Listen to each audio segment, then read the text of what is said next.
Olá, turma, tudo bem? A nossa aula de hoje será As Grandes Navegações, no nosso livro de História, na unidade 3. Vamos lá pegar o livro, página 30.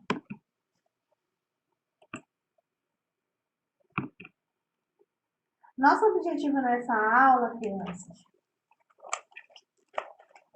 é entender o processo das grandes navegações, compreender a importância das especiarias nesse processo, refletir sobre as condições das viagens nas expedições no século XV e XVI. Você já ouviu falar da Europa? A Europa é um continente, ou seja, uma grande extensão de terra onde atualmente vários países como Portugal e Espanha. O Brasil também está localizado em um continente, que é a América.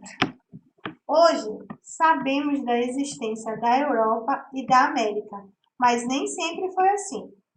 Há mais de 500 anos, as pessoas conheciam apenas os lugares próximos onde viviam.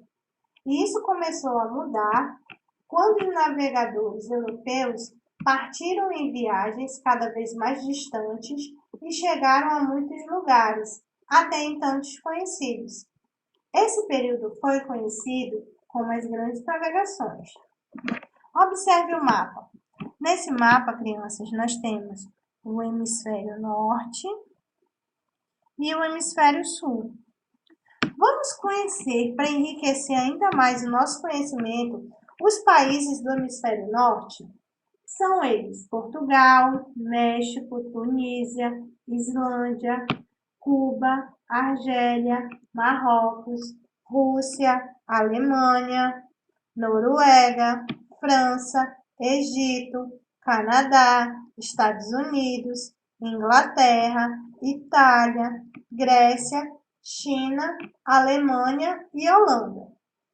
Agora, vamos conhecer os países do hemisfério sul: Brasil, Peru, Bolívia, Paraguai, Uruguai, Chile, Argentina, Angola, Zâmbia, Malawi, Moçambique, Namíbia, Indonésia, Nova Zelândia, Madagascar, Papua Nova Guiné, Tanzânia, Zimbábue e África do Sul. Agora vamos observar um mapa que traça as rotas de viagens marítimas portuguesas e espanholas no século XV e no século XVI.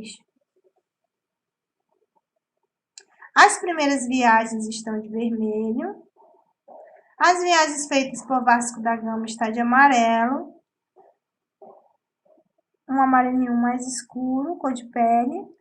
A de Pedro Álvares Cabral está de amarelo, de azul a de Fernão Magalhães e de verde a de Cristóvão Colombo.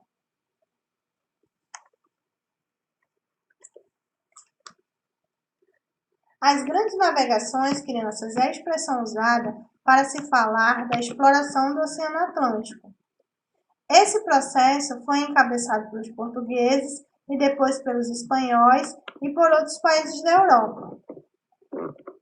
No século XV, os países europeus que quisessem comprar produtos tinham que recorrer aos comerciantes de Veneza, porque eles dominavam o comércio desses produtos.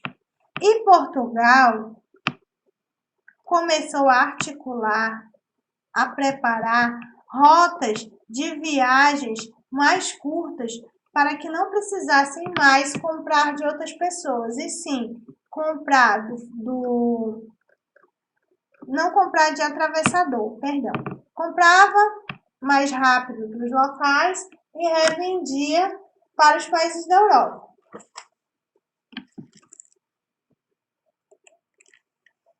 Vamos para a página 31. O caminho das mercadorias.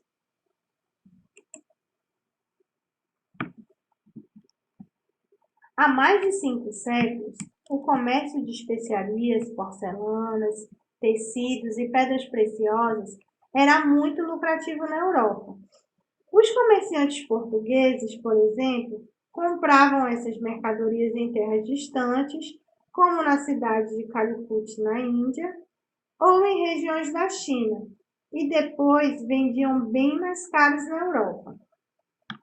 Para chegar até lá e voltar, os comerciantes percorriam rotas longas e perigosas durante meses e passavam por várias cidades, o que deixava as viagens bem mais caras e cansativas. Com o objetivo de obter mercadorias a preços menores, eles decidiram procurar rotas marítimas que os levassem diretamente aos centros de comércio de Calicut. Mas essa busca fazia com que passassem por lugares desconhecidos e assim começaram a fazer viagens cada vez mais arriscadas. Observe o caminho feito por Pedro Corvilha nessa linhazinha verde, que sai de Lisboa, passa por Celta, segue a Arábia até chegar às Índias. Quais eram o que eles pegavam? Ouro, pedras preciosas e na Índia, especiarias. Nos séculos XV e XVI, os europeus não conheciam bem o continente que atualmente chamamos de Ásia. Por isso, quando eles viajavam para a Índia, China ou regiões próximas, eles diziam que estavam indo para as Índias.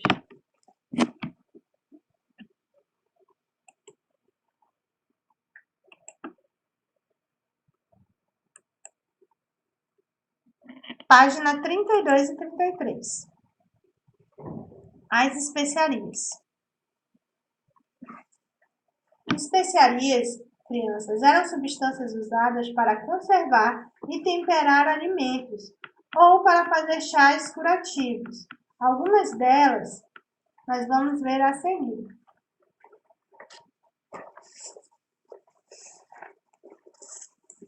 A página 32 e a 33 são atividades que eu vou explicar no final da aula. Vamos prosseguindo. Os portugueses compravam essas mercadorias em cidades distantes. Motivos de os portugueses irem até a Índia buscar esses materiais, essas especiarias.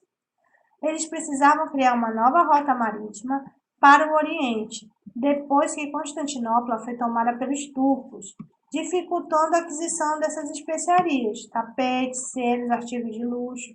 Então, não eram só as especiarias e temperos que eles buscavam outros produtos que eram escassos, que eram poucos na Europa.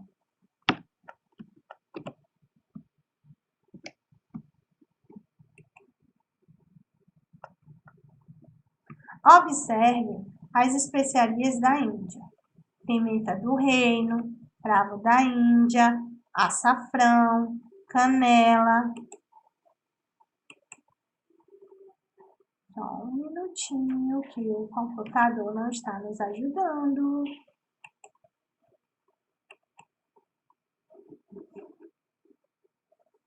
Oi.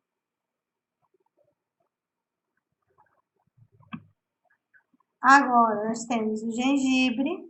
Gengibre, gente, aqui na nossa região nós conhecemos por mangarataia, mostarda, coentro e noz moscada. Essas especiarias, crianças, eram muito importantes. Nós vamos já saber. Página 34.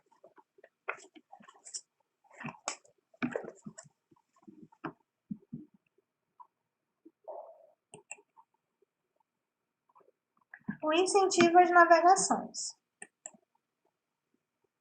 Os reis de Portugal incentivaram as viagens marítimas. Eles desenvolveram técnicas de navegação e construção das embarcações, que são as caravelas. Assim, surgiram as caravelas, que eram resistentes, rápidas e leves, e diversos instrumentos foram criados ou modernizados.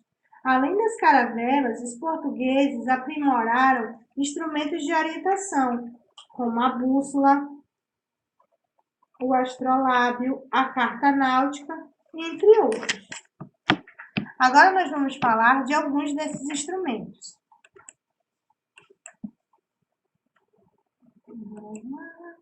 O primeiro instrumento que nós vamos falar é a bússola.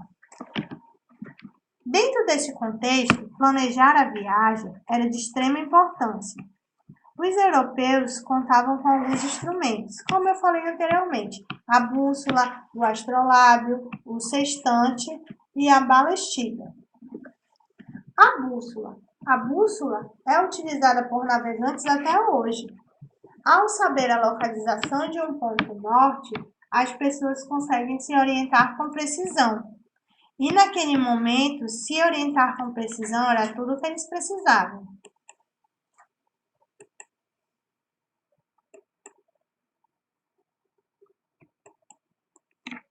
Agora nós vamos falar do astrolábio. O astrolábio era usado para observar e medir as posições aparentes dos astros, estrelas do céu, o que ajudava os navegantes a se guiarem a alto mar.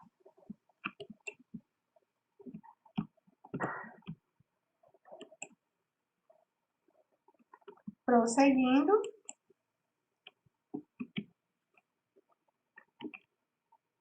o sextante é um instrumento utilizado para calcular o posicionamento, calcular distâncias com base no tamanho aparente dos objetos.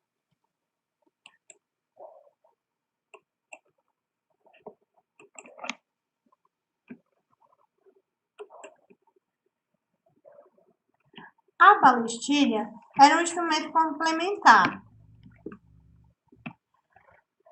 É um instrumento usado para orientação. Observe como ele era usado na imagem.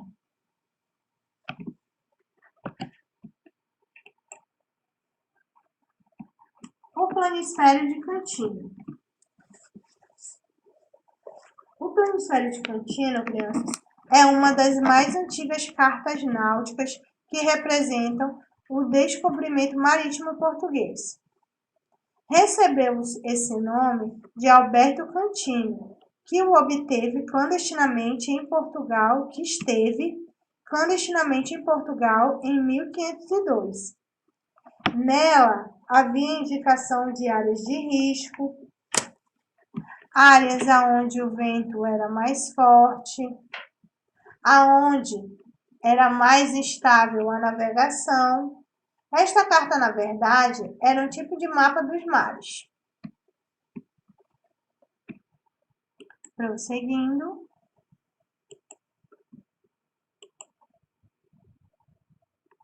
A solução, então, era navegar pelo Oceano Atlântico, mas o oceano existiam perigos a serem enfrentados. Os perigos do mar. As viagens marítimas chegavam a durar meses, mas só haviam alimentos frescos nos primeiros dias de viagem. Com o passar do tempo, crianças, os marinheiros comiam biscoitos duros e salgados, carne conservada com sal, cereais, cebola temperada com vinagre e sal, e bebiam vinho. Muitas vezes os biscoitos emboluavam, ficavam mofos, e o vinho azedava. Assim, era importante que a distribuição da comida fosse controlada, para que não faltasse, apesar de muitas vezes, pelo estrago, acabar faltando comida para eles. Além disso, a missão de desbravar, explorar lugares desconhecidos no oceano despertava medo. Naquela época, havia muitas lendas sobre monstros que habitavam nos mares desconhecidos.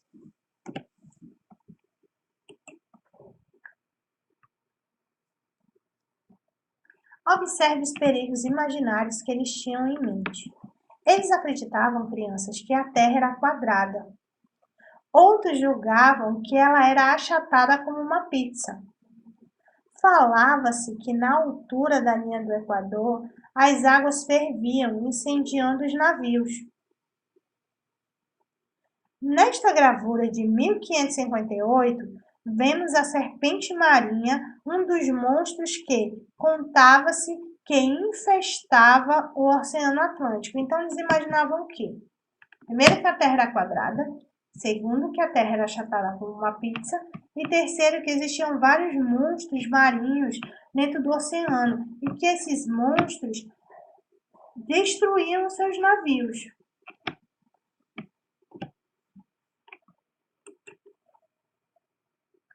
Outros perigos reais, crianças, que os navegantes tinham pela frente, também não eram poucos. Eram os ventos desfavoráveis, a ameaça de encalhar, doenças desconhecidas, povos e lugares estranhos, fome e sede nos navios, grandes tempestades, que vinham aquelas ondas enormes que eram arriscadas ao navio virar. Então, vários perigos eles tinham, tanto os imaginários, que eram os criados na mente deles, quanto os reais, que são os perigos que a própria natureza os impuseram. Agora nós vamos voltar para a página 32 e para a página 33, que eu vou explicar a atividade de história. Ok? Vamos voltar lá. Página 32.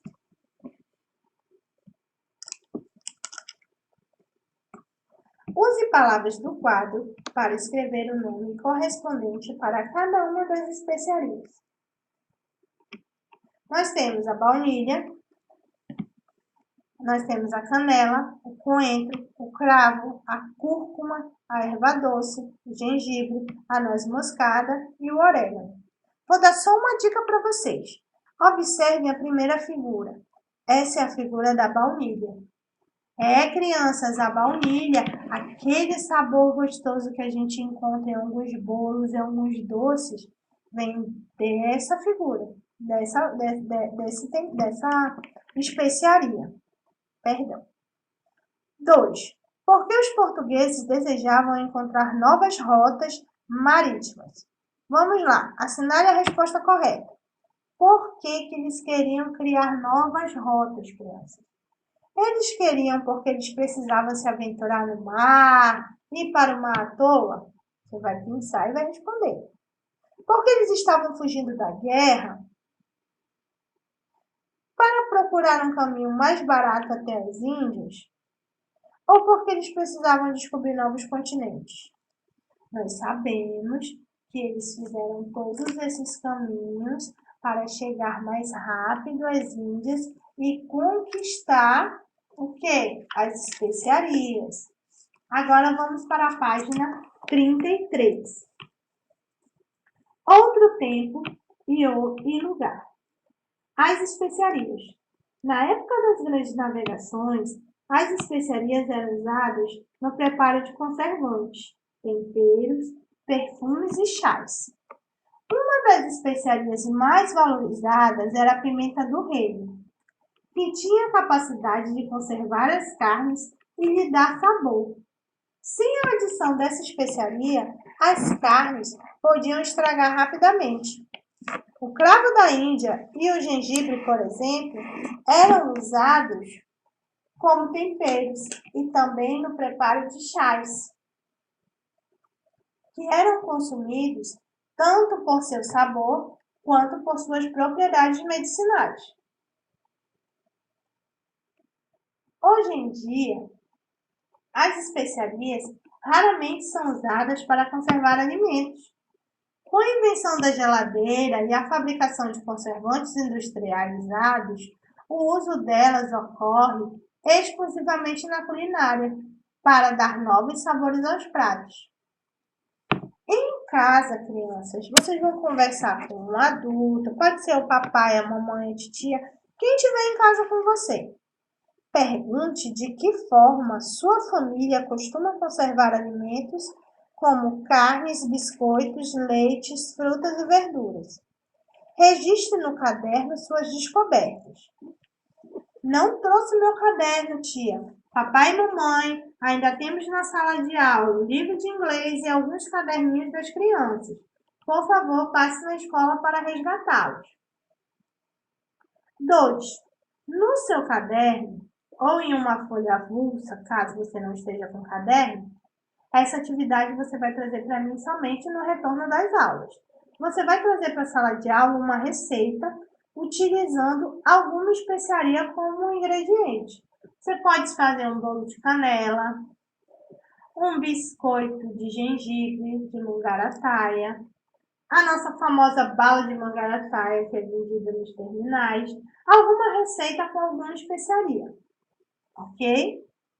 Bom, contudo, crianças, o objetivo das grandes navegações era buscar novas terras, expandir a agricultura, extrativismo e o comércio, conquistar riquezas inexistentes na Europa. A burguesia. O que a burguesia pretendia com essas grandes navegações? Novos mercados para fazer investimento.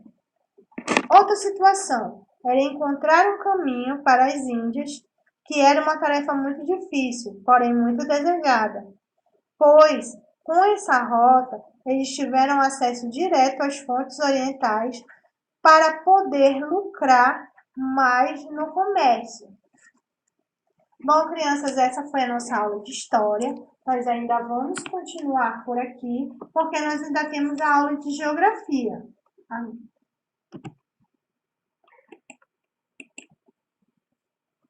Agora você vai pegar o seu livro de Geografia, lá na unidade 3, na página 147, e nós vamos continuar. Agora é Geografia.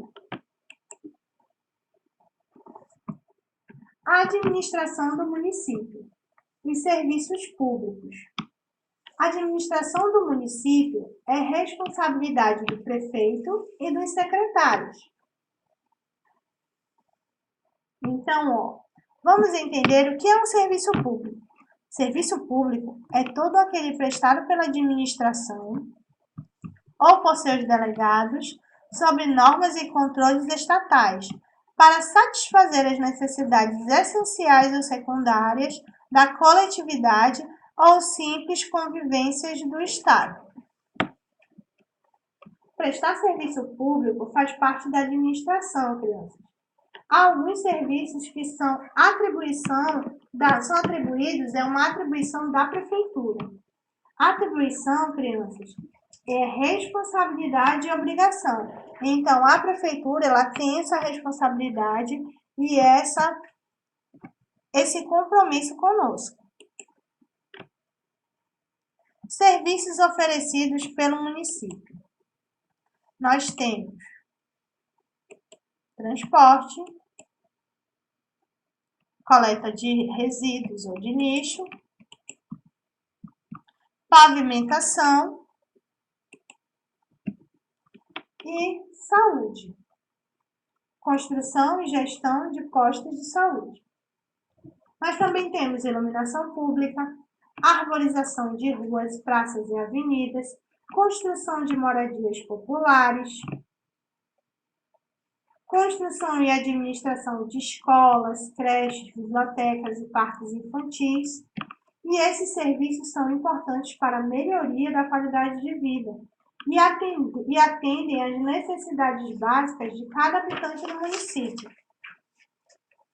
Todos esses serviços, crianças, são pagos pelos cidadãos, por meio dos impostos e das taxas, construindo um direito da população que pode e deve fiscalizar e cobrar dos governantes a realização dessas benfeitorias, dessas melhorias e desses benefícios.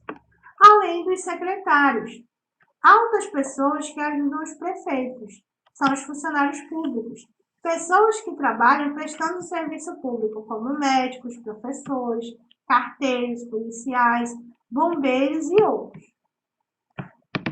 Atividade 1, na página 148. Circule os itens que apresentam os serviços públicos em que há no seu bairro. Letra A, posto de saúde. B, creche. C, coleta de lixo. D, parques, E, biblioteca, F, transporte público e G, pavimentação.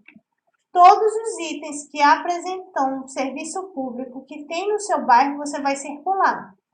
Na número 2, você vai listar todos esses serviços e depois vai escrever a importância de cada um deles para você e para as demais pessoas.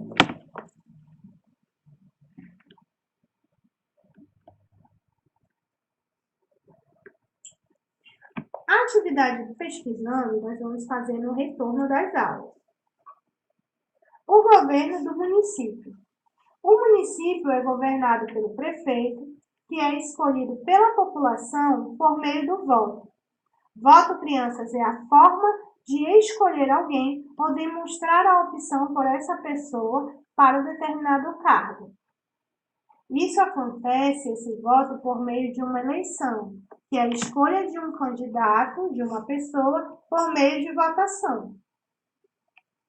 O prefeito permanece no cargo por um período de 4 anos, ao final dos quais são realizadas novas eleições. No Brasil, para votar, é necessário tirar um documento chamado título de eleitor e ter a idade mínima de 16 anos.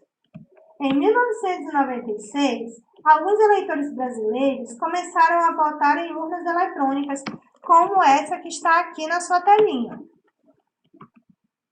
Com certeza, você já foi a uma sessão de votação com o papai e a mamãe e votou.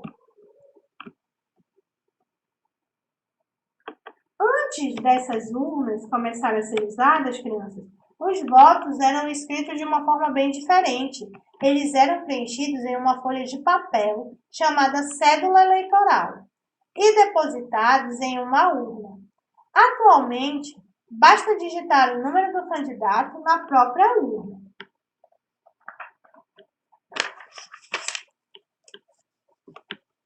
O prefeito e o vice-prefeito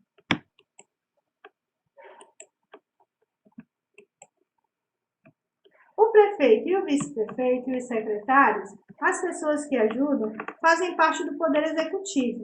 No entanto, mesmo sendo uma autoridade, o prefeito tem que respeitar as leis. O local de trabalho dele chama-se a prefeitura. O Poder Executivo administra o município em parceria com o Poder Legislativo.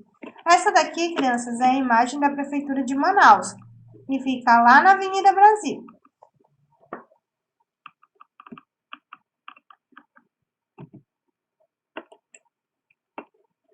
Agora, crianças, nós vamos entender, continuando na página 150, o que é o Poder Legislativo. Todos os lugares têm regras que mostram que não é o que é e o que não é permitido. Não é diferente em um município. Os vereadores trabalham na Câmara Municipal, que é o local onde os vereadores se unem, discutem e aprovam leis municipais. Eles aprovam projetos de leis que garantem direitos e deveres dos habitantes do município. Eles são eleitos também por meio do voto e fazem parte do Poder Legislativo. No nosso município, em Manaus, nós temos 41 vereadores. Os vereadores exercem o Poder Legislativo, que é encarregado de fazer as leis do município, fiscalizar o Poder Executivo, que no caso, crianças, é o prefeito. O prefeito ele é fiscalizado pelo Poder Legislativo. Página 151. O que é o Poder Executivo? Tem uma falhazinha pequenininha aqui no nosso slide, mas não tem problema, nós vamos conseguir desenvolver normalmente. No município, o Poder Executivo é representado pelo prefeito, auxiliado pelo vice-prefeito e os secretários. Juntos, eles administram, coordenam e planejam as ações do governo, de acordo com o interesse público, ou seja, da população. Cabe ao prefeito as seguintes atribuições: aplicar corretamente o dinheiro dos impostos e taxas pagos pelos moradores do município. Taxa? O que é taxa, professora? Taxa é a quantia cobrada pelo governo para que possa nos fornecer serviços a qual a população necessita. Pode perguntar do papai e da mamãe que todas as pessoas, elas pagam IPTU, elas pagam outras taxas que nos possibilita possuir, usufruir de serviços públicos. Ele tem a atribuição de dialogar com a população, colocar em prática as leis formuladas pelo Legislativo. Se o prefeito se ausentar, é o vice-prefeito que o substitui. Por meio de secretarias, os secretários ajudam o prefeito a organizar e executar os serviços de que a população necessita. Com o recolhimento do lixo domiciliar, a limpeza, a iluminação das avenidas e praças, construção, manutenção das ruas, administração de escolas e hospitais. Observe a imagem aqui abaixo do nosso livro. Ele está fazendo um esqueminha. Ele está mostrando prefeita, abaixo da prefeita o vice-prefeito. Abaixo do vice-prefeito tem as secretarias de Educação, Agricultura, Secretaria de Obras, Secretaria Social, Turismo e a Secretaria de Cultura. O prefeito representa o poder executivo, que é responsável pela execução das leis, pela administração correta do dinheiro dos impostos e taxas pagos pelos cidadãos e pela prestação de serviços públicos. Aqui está a foto, a imagem do prefeito da nossa cidade, que é o senhor Arthur Virgílio Neto.